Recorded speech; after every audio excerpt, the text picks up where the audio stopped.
Rekaman pertempuran intens di Soledar, Ukraina Timur ramai beredar di media sosial Telegram pada Rabu 11 Januari 2023. Perlu diketahui wilayah ini terletak di kawasan industri Donbas.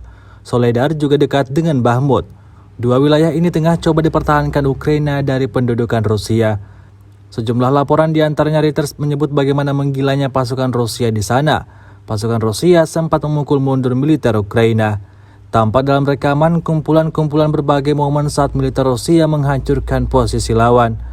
Putin menegaskan bahwa Rusia akan menggunakan semua cara yang tersedia untuk melindungi dirinya sendiri dan rakyatnya dari agresor manapun.